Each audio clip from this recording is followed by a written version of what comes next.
You wanted the best. You've got the best podcast, the hottest podcast in the world.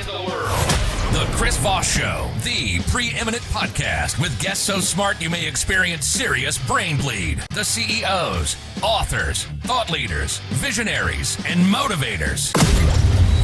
Get ready. Strap yourself in. Keep your hands, arms, and legs inside the vehicle at all times, because you're about to go on a monster education roller coaster with your brain. Now, here's your host, Chris Voss. Hi, this is Voss here from thechrisvossshow.com, thechrisvossshow.com. Hey, welcome to the show. My voice is breaking.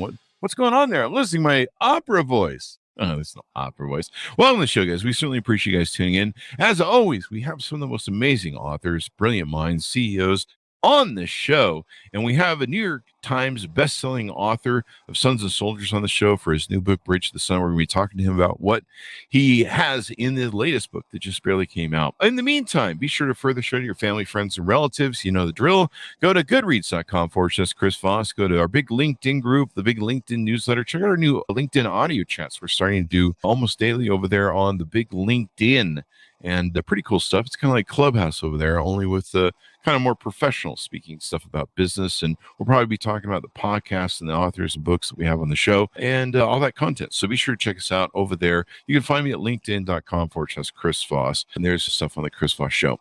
He's the author of the newest book that just came out September 27th, 2022. Bruce Henderson is on the show with us today. He's the author of Bridge to the Sun, the secret role of the Japanese Americans who fought in the Pacific in World War II. Welcome to the show, Bruce. How are you? Hey, Chris. Doing good. Thank you. Awesome sauce. It's an honor to have you on the show with us. Give us your .com so people can find you on the interwebs and get to know you better.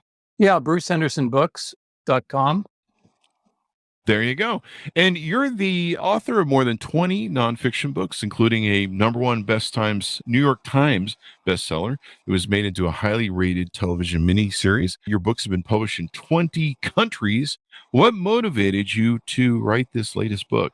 Well, you know, the subtitle in this book, The Secret Role of, I mean, a lot of times the subtitles are marketing hype, but I have to say I was at the National Archives researching my last book, Sons and Soldiers, which takes place in the European theater.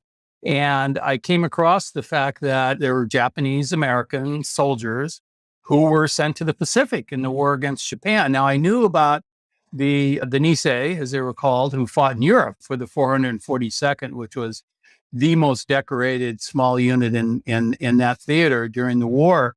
But I did not know that these guys were sent to the Pacific. And I'd written books about World War II, including a couple about the Pacific theater. And so I made a note. I said, I'm going to come back, circle back around this and find out how that was for them, because obviously these guys, their families, and a lot of them were in internment camps. Wow. After Pearl Harbor.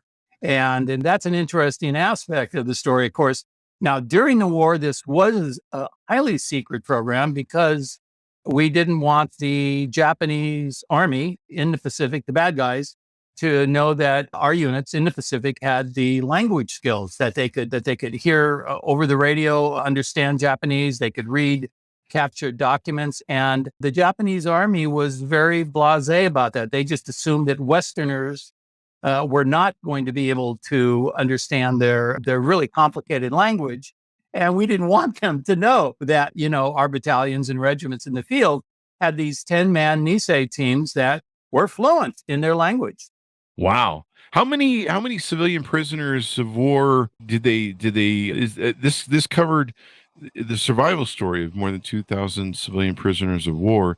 Talk to us about what that was about. I mean, were these all boys that came from internment camps? Well, they were for the most part, and they weren't prisoners of war, but they were for the most part, they were with their family rounded up shortly after Pearl Harbor and taken into these internment camps.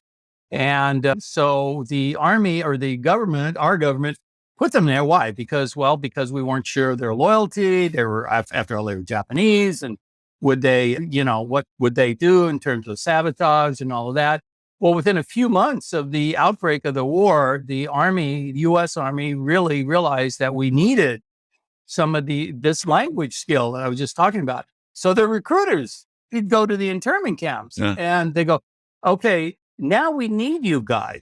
And I got to say that not everybody felt really welcoming in the camps. For the most part, they did take the young men who were there were A, anxious to get out of the camp, and B, anxious to prove their loyalty to their country. They were born in America, after all. They were as American as you or me. And by the way, of the 110,000 ethnic Japanese in these camps, 60% of them were American citizens. Yeah. And so they were the Nisei. They were the children of the Japanese immigrants, their parents, who had come over here, worked hard, farming, whatever, but were not allowed to become naturalized citizens. We're not allowed to own the land that they farmed. But of course, their offspring were purely these American Nisei, and they wanted to prove their loyalty, and a lot of them got on the bus right there in the camps and it went off. Although I must say the Army, after they gathered them up in the camps, they usually took them out about 4 a.m. out the back gate, because they didn't want anybody in the camp demonstrating. And, there was bitterness there, and not everyone in the camp felt really well about that. Yeah, we had, who was it that we had on the show? We had Bradford Pearson came on the show for his book, The Eagles of Hard Mountain. I don't know if you heard about that, but he'd written about a football team that had come out of the internment camps. And they came around offering people, hey, you want to go fight a war for, you can either stay in prison or go fight a war. It's almost kind of like what Russia's doing with the Ukraine war, where they actually went to some of the Russian prisons and have been recruiting for soldiers out of it. And it's like, well, you can either stay in jail or you can go to war. Kind of an interesting thing that we were doing, and kind of a dark point in our history. But how does it work out with having them, being able to help us with intel and everything else in the war? Yeah, well, first of all, they were the Nisei that the Army thought were most valuable, and they were those who had been sent over as boys, which was not uncommon, by their parents to Japan for a year or 2 or 3 years to go to school, middle school, even high school. And of course, they came back before the war started. And they were actually called kibe, which means to return. And so they came back to America. And then when the war broke out, of course, they were still fully fluent in the Japanese language, having gone to school in Japan. Not every Nisei who, say, was born and raised in California and never left was fluent in the language. I mean, they went to the high schools down the road and that kind of thing. And certainly the Army couldn't make them fluent in the 6-month program but what they could do, once they got somebody who was fluent in the language, they could take them and in 6 months teach them how to be an interrogator of prisoners of war. What could you say to them? What can you not say to them? What the terms were, Army, military terms, the Japanese Army, the American Army. So this was a 6-month program. And once they got out of that, they were assigned to a 10-man intelligence team that went into the Pacific and went to various other units. I mean, one of the guys in my 6, we follow 6 of these Nisei soldiers. And the way I chose them was, where they were in the war. I wanted coverage. I wanted one of them at Iwo Jima, one of them in Burma, one of them in Okinawa. I didn't want them all at the same place because I wanted to show, the theater-wide campaign. But if you can imagine, I mean, the guy who was at Iwo Jima, I mean, he was in the sands of Iwo Jima with the Marines in a Marine uniform, and he had his own security guard assigned to him to keep him from being shot mistakenly by friendly fire. And you can imagine, because this was at a time when, at that same time, word was going out that the Japanese soldiers were stripping the bodies of the dead Marines at Iwo Jima, putting on their uniforms and infiltrating their lines. So if you see any Japanese in a Marine uniform, go ahead and shoot them. Wow. So in the meantime, we've got our guy who's being the interpreter and translator there. And so it was a dangerous thing on both sides. He could have been shot, and some of them were. Wow. Really? Holy crap. Yeah, I would have a big sign on my back. Right. Friendly fire or something. I'd be like, hey. So my understanding is you profile 6 people in the book. Right. And their stories and stuff like that. Give us an example of one, if you would, please. Well, this guy at Iwo Jima is certainly a good one, but I got another guy named Kazu Komodo, who fought very early in the summer of 43. In fact, he was the first Nisei to go into combat. They hadn't even sent him over to Europe yet, the Nisei unit over to Europe. And he was wounded in the Solomon Islands, shot in the knee. And so he was evacuated to a hospital in Fiji prior to coming to the United States, where he recovered for another 30 days. But while he was in the hospital, I mean, he not only did he have the distinction of being the first Nisei in World War II to win a Purple Heart for being wounded in combat, but he was in his hospital bed when Eleanor Roosevelt, the president's wife, came through, was doing a tour of the hospitals in the South Pacific. And when she got to his bed, the doctor introduced her as one of the Nisei interpreters. And so she was being very motherly. In fact, she saw really thousands of patients in dozens of hospitals on that tour. And it was really something. But she, is there anything that we can do for you? Can I, work?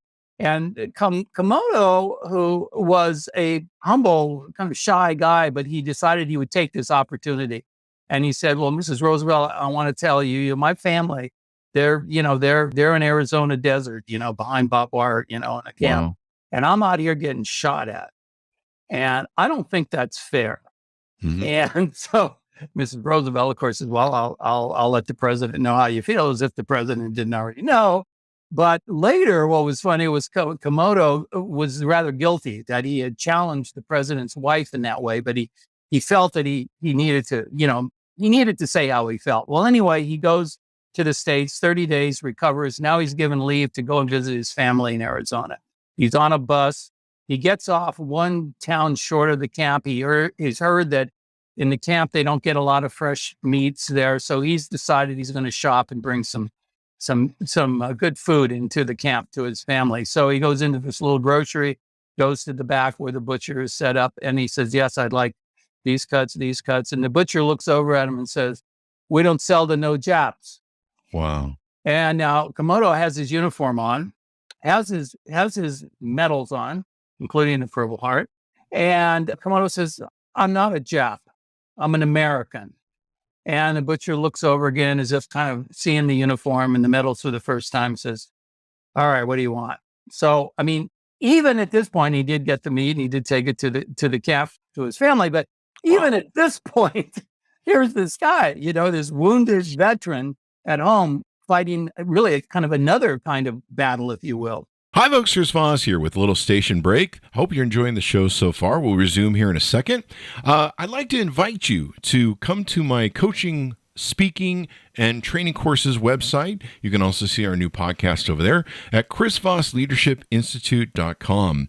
Over there, you can find all the different stuff that we do for speaking engagements if you'd like to hire me, training courses that we offer, and coaching for leadership, management, entrepreneurism, podcasting, corporate stuff. With over 35 years of experience in business and running companies as CEO, I think I can offer a wonderful breadth of information and knowledge to you, or anyone that you want to invite me to for your company. Thanks for tuning in. We certainly appreciate you listening to the show, and be sure to check out chrisvossleadershipinstitute.com. Now back to the show. Yeah, it's just extraordinary. We're still fighting, these battles of racism and prejudice, even today, after all these times. I mean, we did the same thing with African-American people, Black people in World War II. They came back and Vietnam, and we're like, hey, man, what, I serve this country. I put my life on the line, and it's a state of affairs. I feel like there was really, even though I kind of stumbled into this topic serendipitously at the archives, I feel like there's never a better time to have a story like this come out. I say, sadly, we do in this country often prejudge people, way too much based on race, religion, countries of origin, and all of that. And there's this strong anti-immigrant bias. And I think what we need to, this is a message of courage and true patriotism that these guys showed at a time that was not, and it was not easy for them, and certainly not for their families. And I mean, you come back from the war and you're returning to an internment camp, I mean, hey, let's get the guy a nice house and release his family. And I mean, it was extraordinary, the whole history of the internment camps. And it's really important we learn from this history. The one thing man can learn from his history is man never learns from his history. And that's why we just go in circles in our lives. So this is an extraordinary time. You called it, is it the secret group? Was it a secret? Was it a widely held classified sort of thing that they were trying to keep the Japanese from figuring out that we had an edge? Absolutely. And it was, I mean, really the highest classification. We did not want the Japanese army to know that we had those language skills in the Pacific. And they did not. Wow. Learn that. And so there were the Japanese that were really pretty arrogant, feeling that, the Westerners wouldn't understand them. So they were sending out a lot of messages in battles there, uncoded and in the open. One of my characters, Roy Matsumoto, who was with Merrill's Marauders in Burma, they were walking along the jungle at one point, and he looks up and he sees a telephone wire overhead, and he climbs up a tree and taps into it. And it's enemy communication. They're talking back and forth.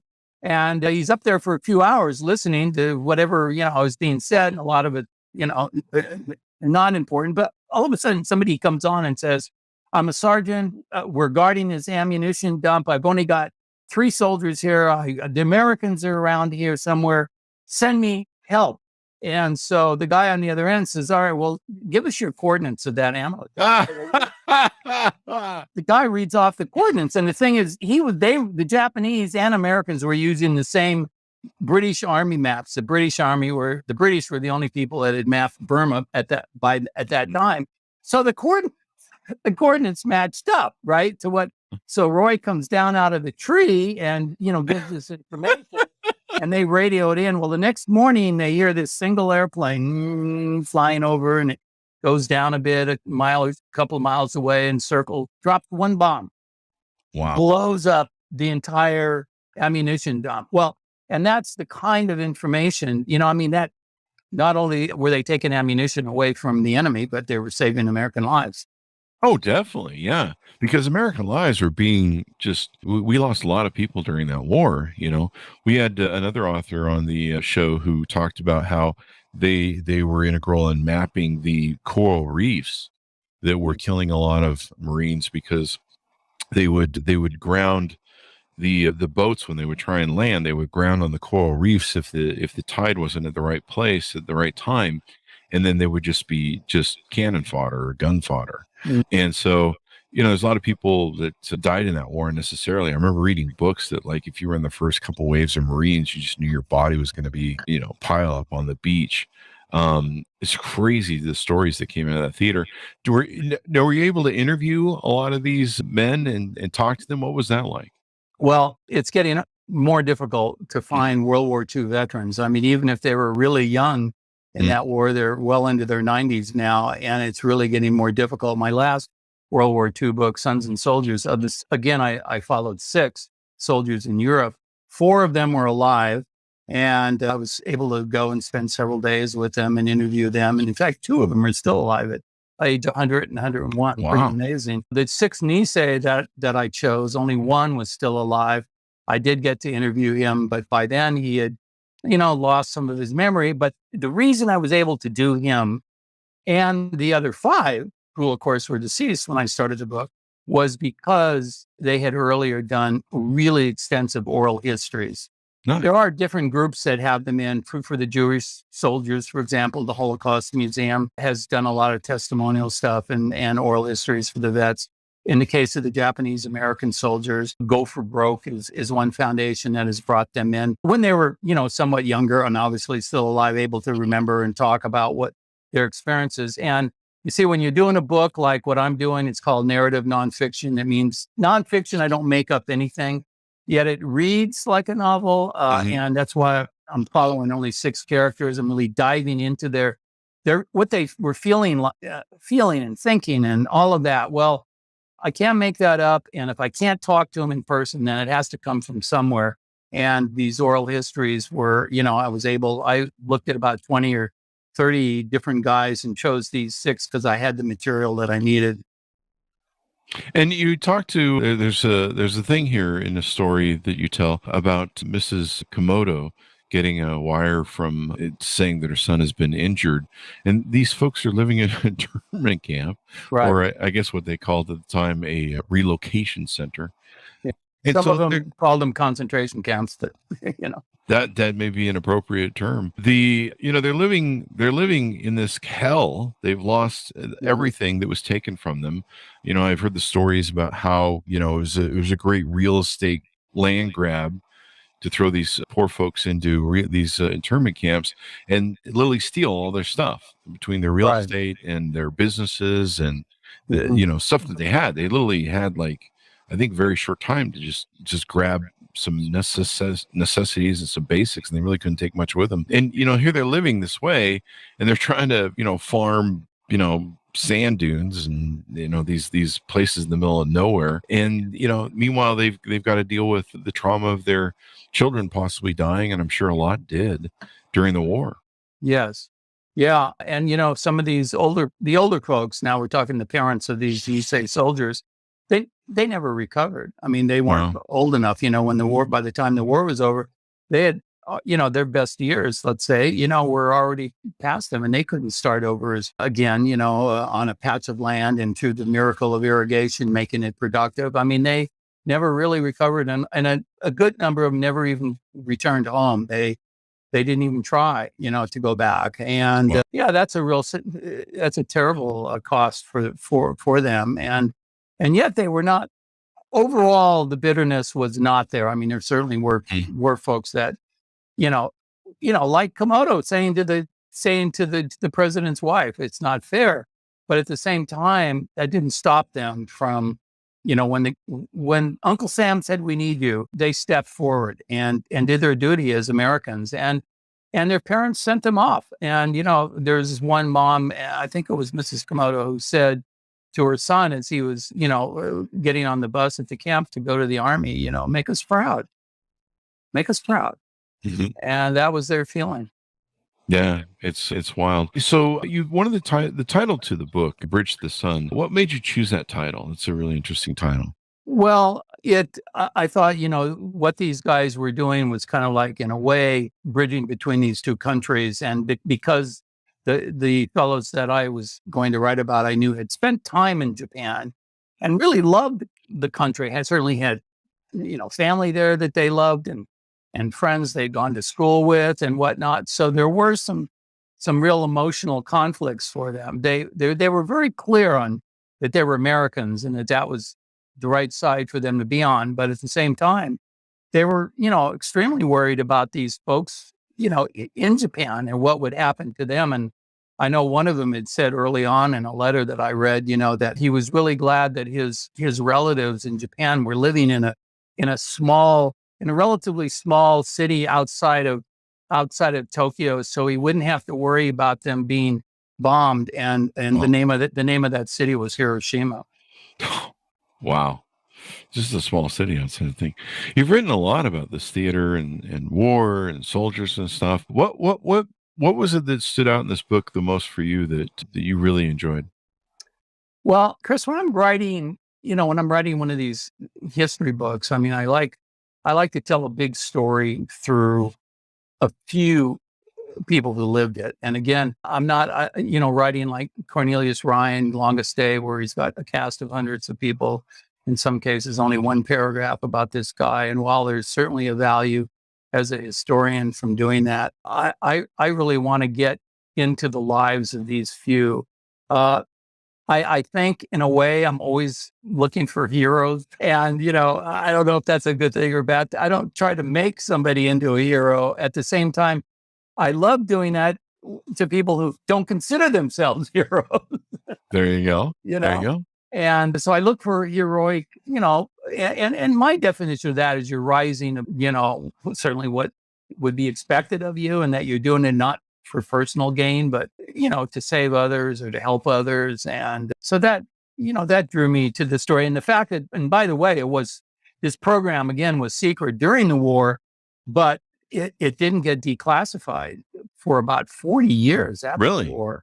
Yeah. Wow. Many of the secret classified World War II stuff, they didn't do a general declassification until somewhere in the 80s. And so a lot of this, we couldn't get to this. People couldn't get to this information that they needed. And then these fellows who were in these small military intelligence teams, they were told when they were discharged, don't talk about it. And Wow. boy, a lot of them took that to their graves without, ever talking about, even to their own families, what they had done. And so I thought, that was of interest. That's one reason why I think this story is largely unknown and untold as of today. Yeah, but it's very interesting because you're telling it from the point of view of what people experience. You couldn't write about every single person in a war. Maybe eventually you could if you live long enough. But that's a lot of books.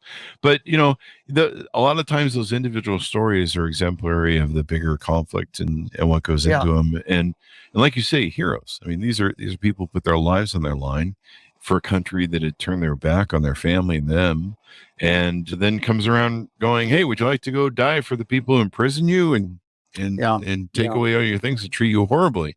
And you're like, I don't know, seriously? But these folks go forth and they do an extraordinary job. They probably were you able to measure what percentage of maybe a difference or impact they made in the war? Well, in the case of the soldiers that were trying to do this in Europe, the German-speaking, mostly Jewish soldiers that went over as the Ritchie boys, it was a post-war study done by the Army, accredited something like 60% of the credible, actionable intelligence that came from human sources, came from these language teams. And I would say, even though we don't have a similar report for the Pacific, that it would have to be about the same. There were major, breaks in the Japanese, in our reading of their messages that just time and time again, not only won battles, but saved lives, as we talked about. I wanted to tell you about another guy named Takahiro Higa, who was born in Hawaii, but at age 2 was taken by his Okinawan parents back to Okinawa and lived there until he was in high school, and he returned to Hawaii to finish out high school. When the war broke out, well, of course, he could speak Japanese, which is spoken in Okinawa, also the local dialect in Okinawa, as well as, of course, English. So the Army, I asked him to join this language program, and he did willingly. His concern, though, from the beginning was, I really hope I don't ever have to go to Okinawa and fight there, because, he had family, friends, and all of that. And so when he ended up being sent out to the Pacific, of course, he ended up with an infantry division that was in Leyte, in the Philippines, planning the invasion of Okinawa. Well, somebody in headquarters found out that they had in their presence a guy who had been raised in Okinawa. So they sent for him to come to the, general's headquarters. And of course, Higa was very concerned about that. He thought, oh my God, I'm in trouble. What did I do? I'm being, summoned. Well, he went into this room that had all these maps on the wall, and he looked on one wall, and there was this huge blow up map of Okinawa. And he knew at that moment that why he was being called in there. And they brought him back every day for a month to help him with the planning of this invasion on Okinawa. For example, that first day, they were showing him some photo intelligence, pictures. And they said, now you see all these machine gun pillboxes on the coastline. We're going to have to take those out. And Higa looked at him and said, sir, those aren't machine gun nests. Those are family tombs. Oh my God. And I don't think you should blow them up. Yeah. And so it was that kind of, they were getting that kind of information from him. Well, then when the invasion started, Higa was one of the first to get to land. And his commanding officer said, stick with me so I don't get lost. And almost immediately, our interpreters and translators there started trying to save civilian lives, because the Okinawans had been brainwashed by the Japanese into thinking that if they were captured by Americans, they were going to die a torturous death. Wow. Better to go into the cave and blow yourself up with your family and choose your own time to go. Jesus. So they would sit, Higa would sit outside from one cave to the next, with a loud, bullhorn saying, I am an Okinawan boy. I am in the American Army. We will take good care of you. And these folks, they would come out by the hundreds, and then you'd go to the next cave. And so I just want to get to the end. 50 years later, Takahiro returned to the Okinawa, obviously as an old man in the 70s. And the local paper did a story about him, and there was his pictures in the paper. And the next day, the reporter called him and said, there's somebody who'd like to meet you. And they set up this meeting at a restaurant. And Higo was there when this older lady walked in with a younger woman. And they recognized him from the picture in the paper. And she sat down. She said, I remember you. I was in one of the caves. I remember you saying, I am an Okinawan boy. I am an Okinawan boy. And I just want to thank you because I walked out of there because of what you said. And you've given me this life. And then the younger woman said, and I need to thank you as well, because my mother, walked out of the cave and then gave me my life. So I owe you my life as well. So Higa felt, he accomplished what he set out to do. He never once fired his gun. He didn't have to in Okinawa, but his team alone, his 10-man intelligence team was credited with something like 30,000 civilians that they brought out of these caves. There were about 100,000 total that were saved. There were many more who weren't saved, and it was a horrendous, the Okinawa was a horrendous battle, and many civilians were killed, but some were saved because of these guys. That is an extraordinary story. My God, that just sent chills up my spine. The suicide element, the kamikazes and I know you correct me if I'm wrong because you're the historian, the researcher here, but one of the reasons we decided to drop the nuclear bomb was because of the suicidal nature of their military, and that we knew that trying to take the peninsula of Japan would it would be extraordinary cost to our manpower, and people would die because they were just to that sort of mantra of their military. Did they help in determining that and making those decisions to drop in your research? I think that it was just viewed as, I've seen estimates that there were going to be a million American casualties, death and wounded in an invasion of the mainland Japan.